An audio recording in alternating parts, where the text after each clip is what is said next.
Hey guys, this is going to be my Raw After Mania recap video. So, WWE, we were all rooting for you. Why? Why would you let us down like that? Such an amazing WrestleMania, and then a very lackluster Raw After Mania. What? Letting us down once again. So you give us that beautiful little gift at WrestleMania, making it quite a superb WrestleMania. There was a little bit of things that could have been altered and changed, but for the most part, it was a very good WrestleMania. And then the next night, you give us this. Most of the show, honestly, was very skippable, which is a sin because the Raw After Mania is something that everybody tunes in for. It's a momentous episode every single year, or at least that's what it's dubbed to be, but it wasn't last night. There was a few takeaway moments, which I'm going to get into. I'm going to give a little highlights, go over that, and that's it.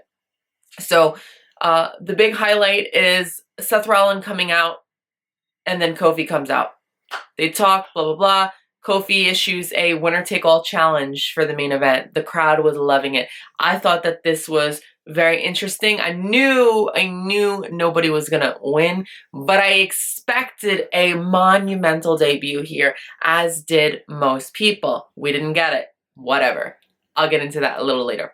So a little later, Becky Lynch comes out, and she cuts her promo thanking the fans for sticking behind her, and that now that she has both titles, she wants new challengers. So her music hits, whatever. You think nothing of it. You think it's going to cut to commercial. No, we hear Lacey Evans. Now, this is my one big thing that I super enjoyed from the show. Lacey Evans comes out. Now, we're expecting her to walk right back up the ramp. No. We get the woman's right to Becky Lynch. My issue here, Becky did not stumble, did not fall. She no-sold Lacey Evans' finisher. What? Why would you do that? Why would you do that? She's already fucking Lacey up by not selling her finishing move. I'm finna drag Becky. So I also need to say how amazing Lacey Evans is when she's going at it with Becky on the ramp in her heels. Like, I think everybody was mentioning that. She's a freaking Marine through and through. She is a badass bitch, and I absolutely love Lacey Evans. So, it didn't really look like anybody got the upper hand over the other one. They were both going back and forth. Becky was looking to get her to Summer in, but Lacey escaped. So, kind of fair, honestly, fair middle ground here. Nobody really trumped the other one. I will say, though, that Lacey Evans' gimmick is the antithesis of the man, Becky Lynch's gimmick. So I absolutely love that they are starting to implement new women in the division and push people, skyrocket people, in Lacey's case, because this is going to be Lacey's debut match.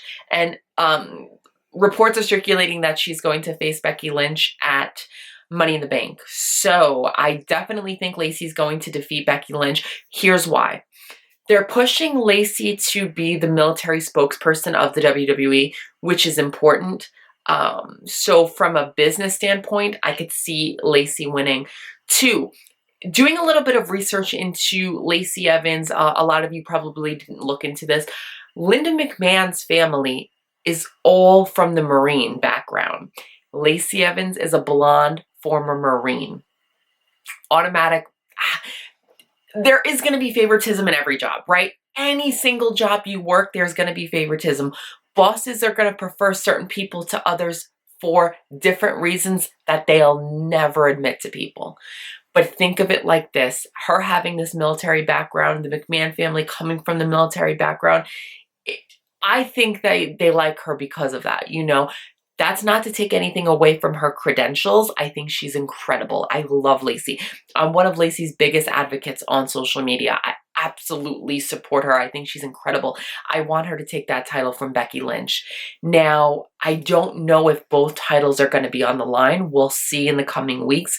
Hell, even tonight. My thing is, I think that a SmackDown woman should come out now and challenge Becky for the SmackDown title. I don't think that they're going to keep both titles on Becky for all that long, because I think that They should keep the titles separate because separate titles equals more women's wrestling. Whether you like Lacey or you don't, I don't care. The big picture here is more women's wrestling. If they're subjecting these women and pigeonholing them in to just one title again, that's going to be like no TV time for all of these women. So I need for them to have separate titles. So Lacey definitely is going to win. And with Ronda Rousey being on the sidelines for how long, we don't know. She'll be back indefinitely. I don't know, months probably. 9 months maybe. She wants to have a family. That's what the rumors are saying. So who knows? Who knows? Who knows? Lacey Evans versus Becky Lynch is being dubbed for Money in the Bank. And I definitely think Lacey is going to win for the reasons that I mentioned previously. Now, Becky Lynch and the SmackDown title, I don't know how long she's going to hold that, but I definitely see whoever, maybe Sonya Deville. I think Sonya Deville is going to come up short, and I still think Becky's going to have at least one of the titles. Because if you think about it, it's a lot for a wrestler to work both shows for months on end. So I think Becky will hold the title until Money in the Bank. So you still have her with the title for 6 weeks. That's still decent, you know? But I definitely see Lacey winning, and Lacey should win, okay? Now, I know a lot of people are not on board with Lacey. I absolutely love Lacey. I think she's amazing. I think her story is incredible. Her story literally brought me to tears. Now, I know a lot of people don't care about that stuff, but to me, I just feel like she's just so cool. And, you know, I think people should give her a chance. You know, I see a lot of these people trashing her on social media. She's a blonde bimbo. She's stupid, blah, blah, blah. Give her a chance. She's honestly very impressive, and I think she's an amazing actress. I think this gimmick is so hilarious, and it's just so funny and so cool and different, and that's honestly like what I love about Lacey, because it's so unique to what we're used to in the company, and I just think it's a real throwback to like the 1950s pinup girl housewife-esque style, and I think it's amazing. So I hope Lacey wins, and I'm super excited that a new woman is actually being pushed into the forefront. Next, another key point of the night, we saw that Sami Zayn return, and WWE spoiled the return by telling us before he came out. Why? Why would you do that? Sami Zayn comes back to what we think is a face, but he's not. After the match, he fought Balor, by the way. Balor defeats him. He, again, turns heel. Now, a lot of people hate that he's a heel. I absolutely love that he's a heel. I think he's hilarious as a heel. He's so cool as a heel. He could work baby and heel because he's such a good athlete no matter what, but I just love him as a heel. He's so cool. Another key point of the night, Lars Sullivan finally debuts after months and months of being promoted. So I'm really happy for Lars. I'm super happy for him, mainly because he's been with the company for 5-6 years. And he's finally having his big moment in Brooklyn, New York. One of the, like, if I was in the company, I would absolutely want to debut in Brooklyn. The crowd is a hotbed for pro wrestling. You know, you get the Philly crowd, you get the Jersey people, you get, of course, the New Yorkers, and you get the Connecticut people. So you get a big chunk of the tri-state area at these shows. They're diehard wrestling fans. Like, if they had Lars debut at, like, Corpus Christi or Lafayette, like Ricochet and Aleister Black and Gargano did, that's, like, almost like career suicide because you're not going to get a pop. So the fact that Lars got such a huge pop, you know, when his music hit and when he took out Kurt Angle, which I didn't really agree with, to be honest, because Angle's gone anyway. He should have maybe taken out Finn Balor because that could have propelled him right into the mid-card right away, you know, and I think there's going to be more for Lars Sullivan than just the mid-card, but I think that would have been a good starter feud for Lars Sullivan to get acclimated onto the main roster. He looked very impressive taking out Kurt Angle, and he looked super healthy and a lot more fit than he did in NXT. I think that is very impressive.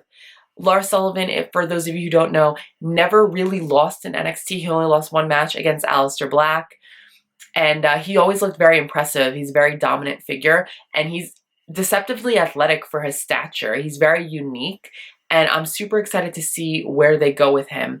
I think the sky's the limit for Lars. I think he's going to go really far. I'm excited. Another key point of the night, we see Alexa Bliss actually returning to in-ring action. There's a couple of botches with her and Bayley, but it seems like Alexa Bliss is good to go, so I'm excited for her. I'm glad that she's able to do what she loves and return to the ring. Really cool for her. Another key point of the night is Bray Wyatt's vignettes, or so we think it's Bray Wyatt. I'm assuming he'll be back soon in the next couple of weeks, so that's cool. I've never been the biggest Bray Wyatt fan. I'll be honest, I feel like he's all hype, but I'm willing to give it a chance. Hopefully this time, this incarnation of Bray Wyatt, he will succeed, because he's always coming up short every time they push him. So it's like the start and stop, the push. Okay, give him a little bit of leverage. Whoop, reel it back in. Give him a little bit of leverage, reel it back in. Give him a little bit of leverage, reel it back in. Same with Elias. That's another fucking problem. Elias is somebody who can captivate the audience, have the crowd in the palm of his hand, amazing in-ring worker, amazing on the mic. They give him a little bit of leeway, push him right back. Give him a little bit of leeway, they pull him right back in. Why? You know, Elias is never going to make it if you start and then stop. You start and then stop. You start the push and stop the push. He's just going to be a novelty act. And with this gimmick, I hate to admit it because I love his gimmick. It's so cool. This has a shelf life. I'll be honest with you. In 3 years, it's not going to be the same what it is now. So, and he's been doing this for 2 years. So think about it like that. In 3 years, he's going to be doing the same thing for 5 years. It's going to be trite and boring. So they really have to push this guy now. Otherwise, it's career suicide.